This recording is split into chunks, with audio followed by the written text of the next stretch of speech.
Hello friends, good morning. સ્વાગત છે તમારું અમારા એક નવા વ્લોગમાં. તો આજથી શ્રાવણ મહિનો ચાલુ થઈ ગયો છે, તો તમને બધાને શ્રાવણ મહિનાની હાર્દિક શુભેચ્છા. તો આજે આપણે જમવામાં બનાવવાનું છે ગુવાર ઢોકળીનું શાક. તો આજના જમવામાં આપણે બનાવ્યું છે ગુવાર ઢોકળીનું શાક, કાકડી, તળેલા મરચાં, ડ્રાયફ્રૂટ સ્વીટ છે, રોટલી છે, પાપડ, છાશ, ઇડલી બનાવી છે અને દાળ ભાત છે. તો આટલી વસ્તુ છે આજના મેનુમાં. તો ચાલો જમવા. તો આજે છે બાબાજીનો સ્મૃતિ દિવસ અને અમે જઈ છીએ આશ્રમે. તો ત્યાંના તમને હું ગુરુજીના ફોટા અને જે આશ્રમની ઝલક છે એ દેખાડીશ, એટલે આના પછીનો બ્લોગ જોવાનું તમે ભૂલતા નહીં.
આજના જમવામાં આપણે બનાવ્યું છે થેપલા, સૂકી ભાજી, ડુંગળી, છાશ. અને અમે ગુરુજીના આશ્રમે ગયા હતા ને, ત્યાં રવાની પ્રસાદી આપી છે, રવાના શીરાની. તો એ છે. તો ચાલો આવી જાઓ જમવા બધાય. Hello friends, good morning. સ્વાગત છે તમારું અમારા એક નવા વ્લોગમાં. તો ચાલો બધા ચા નાસ્તો કરવા. મેં લીધું છે અત્યારે ચાની હારે થેપલા.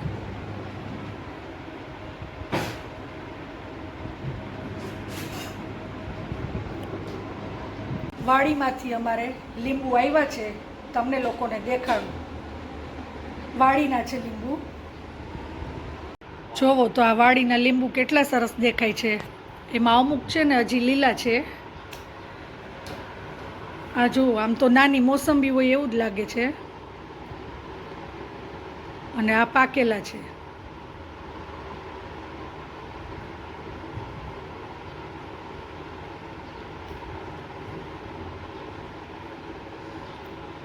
તો કોને કોને વાડી છે અને એમાં લીંબુનું ઝાડ છે હોય તો મને કમેન્ટમાં કહેજો.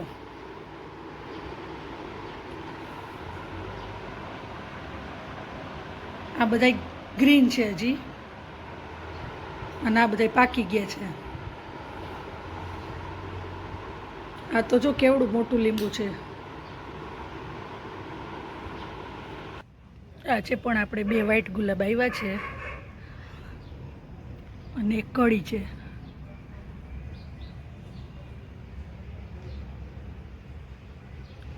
અને અહીંયા રેડ જાસૂદ કેટલા બધા આવ્યા છે આજે. વરસાદની સિઝનમાં બહુ બધા આવે છે ફ્લાવર.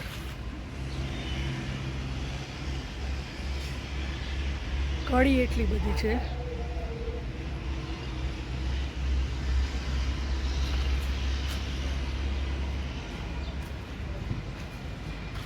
તો આજના જમવામાં આપણે બનાવ્યું છે ભીંડાનું શાક, સૂકી ભાજી, અડદની દાળ, પૌવા છે, કેળા, છાશ, કાકડી અને મૂળા છે અને પાપડ. આટલી વસ્તુ છે આજના જમવામાં. Hello guys, good morning. સ્વાગત છે તમારા આજના એક નવા વ્લોગમાં. તો આજે છે સન્ડે ને આજે હું ઘરે હતી ને તો મારે ટાઈમ પાસ કરવા માટે મેં કર્યું છે ડ્રોઈંગ. તો ચાલો તમને હું એ દેખાડું. અત્યારે શ્રાવણ મહિનો ચાલી રહ્યો છે તો મેં જેમ કે મહાદેવ તો મેં અત્યારે મહાદેવના શિવલિંગનું ડ્રોઈંગ કર્યું છે. તો ચાલો તમને દેખાડું. તો આ જુઓ, અમે હાથે આખું ડ્રોઈંગ કર્યું છે. અહીંયા જો શું લખ્યું છે, હર હર મહાદેવ ઓમ. તો આ છે આખું શિવલિંગ. તમને કેવું લાગ્યું તો તમે કોમેન્ટમાં કહેજો.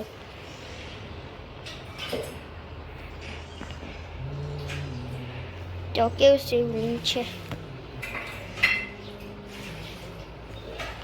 હર હર મહાદેવ ઓમ.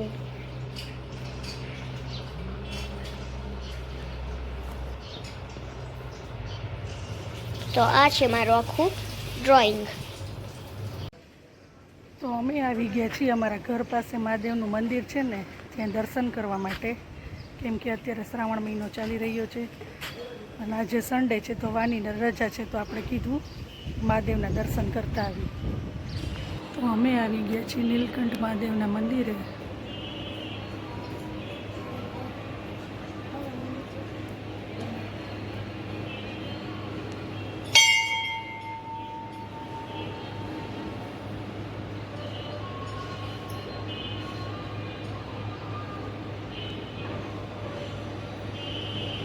મંદિરની અંદર બધા ભગવાનની મૂર્તિ રાખેલ છે, હું તમને દેખાડું. અહીંયા રાધા કૃષ્ણ છે, અહીંયા દશામાં છે, અહીંયા રામ દરબાર છે, અહીંયા ગાયત્રી માતાજીની મૂર્તિ રાખેલ છે,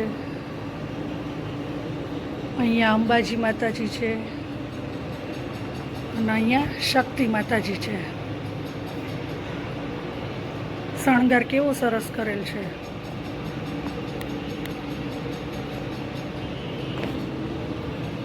અને અહીંયા બાજુમાં શીતળા માતાજી અને નાગ દેવતાની મૂર્તિ પણ રાખેલ છે.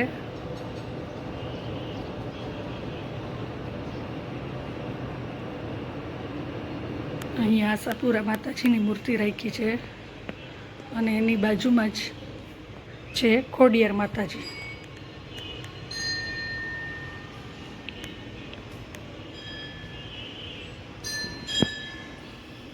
બહુ સરસ મંદિર છે અને મોટું પણ છે. અને અહીંયા જો હનુમાનજીનું મંદિર પણ રાખ્યું છે. હનુમાનજીની મૂર્તિ કેવી સરસ રાખી છે.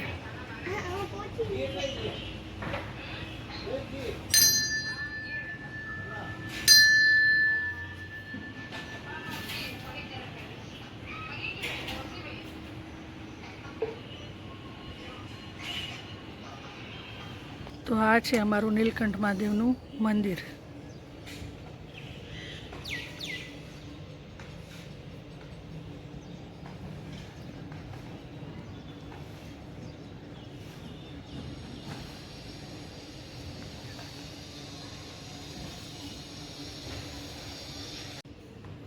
અને વાની જો આ બાકડામાં બેસવાનું હોય ને એની જગ્યાએ એમાં હાલે છે બાકડા ઉપર.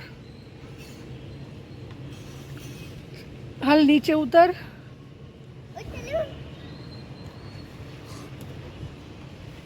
અને વાનીને આપણે ત્રિશુલનો ચાંદલો કરી દીધો છે.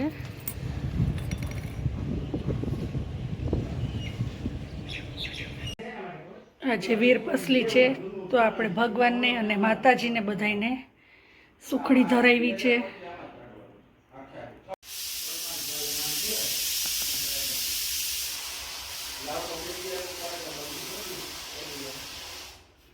તો અત્યારે મારી મમ્મી છે ને ગાડી ચલાવી છે. તો ચાલો તમને હું દેખાડું.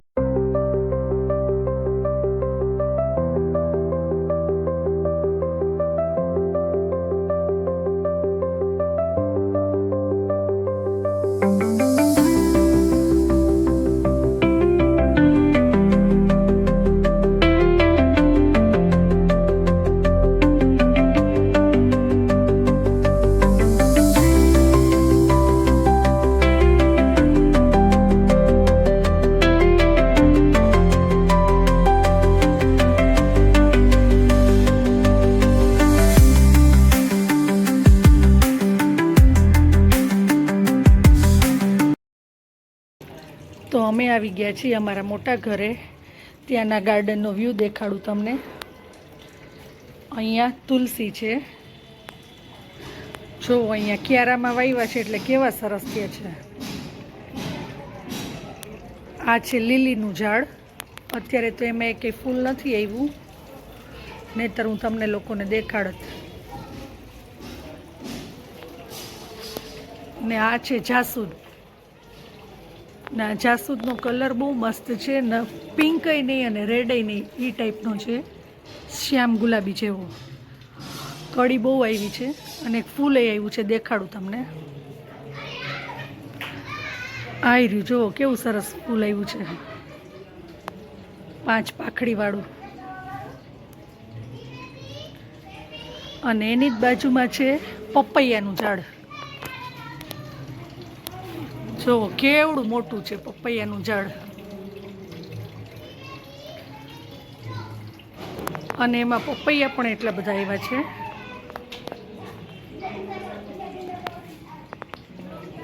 આટલા બધા પપૈયા છે.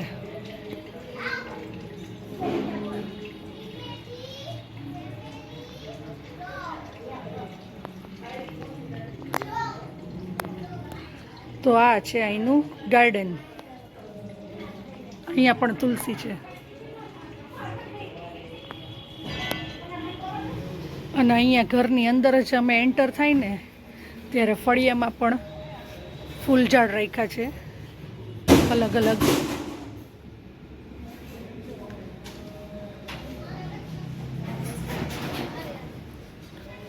આમાં અપરાજિતાના જે ફૂલ કે છે ને, આ એની વેલ છે.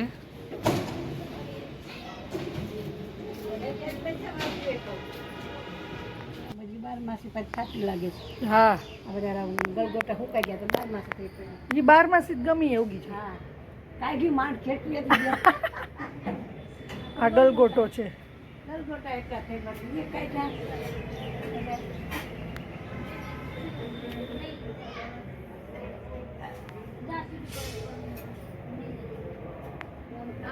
તો આજના જમવામાં છે ભાજી, પાઉં, સલાડ, મરચી અને છાશ.